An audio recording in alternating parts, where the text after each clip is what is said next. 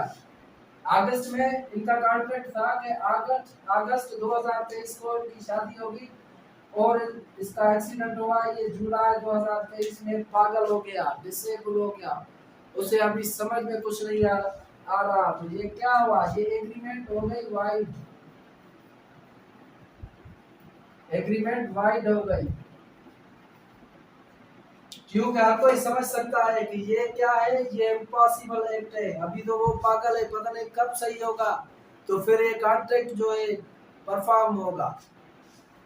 तो ये दो मिसालें तो दोस्तों आपने देख ली। अभी इसको थोड़ा रफ करूं।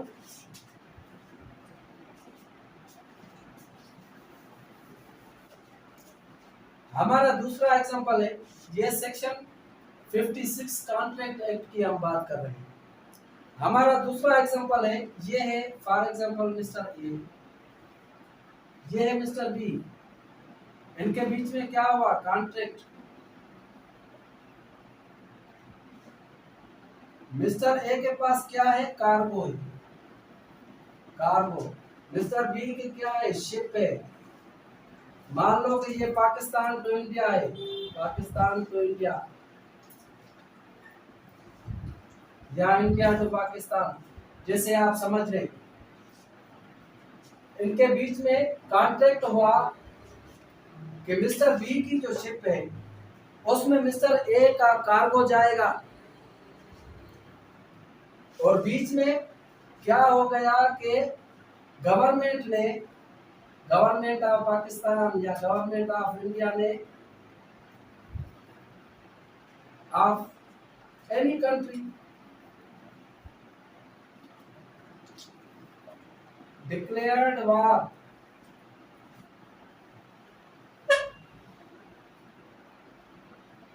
the contract is now void agreement।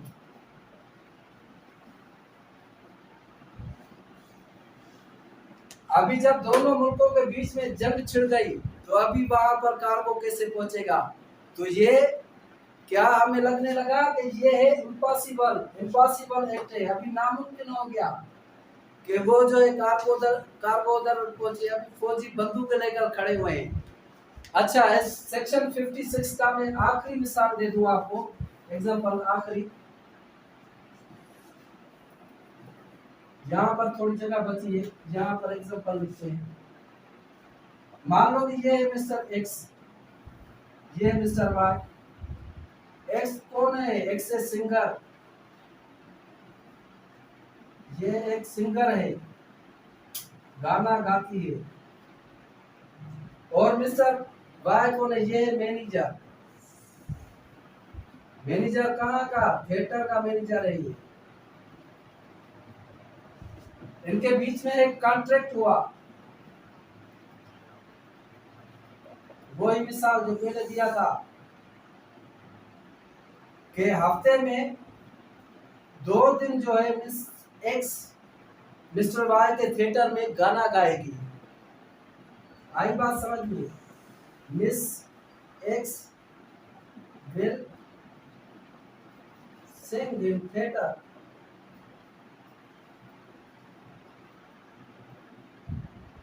To nights in a week.